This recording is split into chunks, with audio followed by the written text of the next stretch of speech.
क्या सच में सरकार बंद करने वाली है सरकारी स्कूल? क्या है इसकी सच्चाई? और दुनिया का सबसे बड़ा मुस्लिम देश जिसके नोट पर है भगवान गणेश का फोटो, और सरकार नोट छापकर गरीबी क्यों नहीं दूर कर देती, जानेंगे वीडियो में आगे, तो बने रहिए हमारे साथ वीडियो के अंत तक। फैक्ट नंबर 1, इन दिनों सोशल मीडिया पर एक वीडियो वायरल हो रहा है जिसमें बताया जा रहा है कि सरकार जल्द ही सरकारी स्कूलों को बंद करने वाली है। दरअसल यह वीडियो हरियाणा की बबीता त्यागी का है। इस वीडियो में बबीता देश में हो रहे निजीकरण का विरोध करती है और निजीकरण सरकार बहुत जल्द शिक्षा व्यवस्था में लाने वाली है, और इस बारे में वो बताती हैं। वो कहती है कि हरियाणा सरकार ने एक स्कीम चालू की है जिसमें सरकारी स्कूल में पढ़ने वाले बच्चों से 500 रुपए तक की फीस दी जाएगी और प्राइवेट स्कूल में पढ़ने वाले बच्चों को सरकार 1100 रुपए की स्कॉलरशिप दिलाएगी। और ऐसा करते रहने से धीरे धीरे सरकारी स्कूल में जाने वाले बच्चों की संख्या बिल्कुल नामात्रा हो जाएगी, जिसके बाद सरकारी स्कूल से एक घाटा दिखाकर सारे सरकारी स्कूलों को बंद कर देगी। सरकारी स्कूलों के बंद हो जाने के बाद सरकार प्राइवेट स्कूलों में मिलने वाले 1100 रुपए भी बंद कर देगी और सभी लोग प्राइवेट स्कूल में महंगी फीस देकर पढ़ने के लिए मजबूर हो जाएंगे। इसके बाद खाली पड़ी स्कूल की बिल्डिंग्स को देश के बड़े बड़े उद्योगपति को बेच दिया जाएगा और यही नियम देश के सारे राज्यों की सरकारें भी अपनाएंगी। खैर, बबीता मैम के वीडियो में जिस स्कीम की बात कर रही हैं वो देश के किसी और राज्य में लागू नहीं है, और हरियाणा में भी यह स्कीम स्कूलों में कुछ विशेष परिस्थितियों में ही लागू है। फैक्ट नंबर 2, दोस्तों, हमारे देश में नोट छापने का काम भारतीय रिजर्व बैंक करती है, जो भारत सरकार का ही एक हिस्सा है।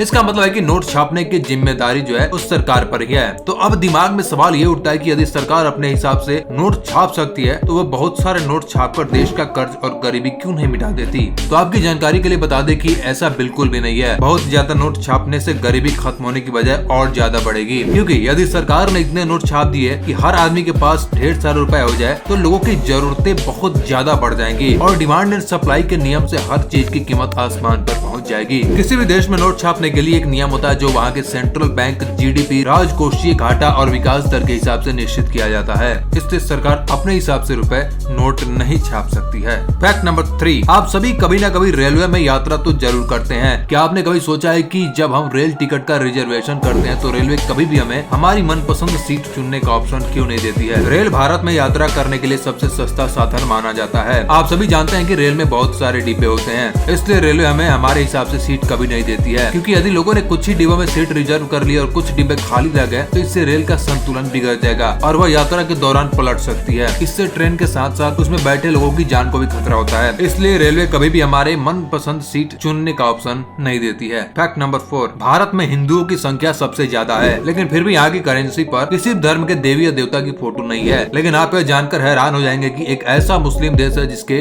नोट पर भगवान गणेश का फोटो है। दोस्तों, हम बात कर रहे हैं इंडोनेशिया की, जहाँ की 90% आबादी मुस्लिम है और केवल 3% आबादी हिंदुओं की है, लेकिन फिर भी वहाँ के नोट पर भगवान गणेश का फोटो है। दरअसल इंडोनेशिया में भगवान गणेश को शिक्षा, विज्ञान और कला का देवता माना जाता है, इसलिए फोटो को नोट पर छापा गया है। इसके पीछे एक और वजह यह बताई जाती है कि पहले इंडोनेशिया की अर्थव्यवस्था बहुत कमजोर थी, जिसके बाद यहाँ 20,000 का नोट जारी किया गया और उसमें भगवान गणेश की फोटो छापी गई। दोस्तों, आपको यह रोचक जानकारियाँ कैसी लगी कमेंट में जरूर बताइएगा, और ऐसे ही फैक्ट के लिए हमारे चैनल को सब्सक्राइब और वीडियो को लाइक जरूर कर दीजिएगा। Thanks for watching.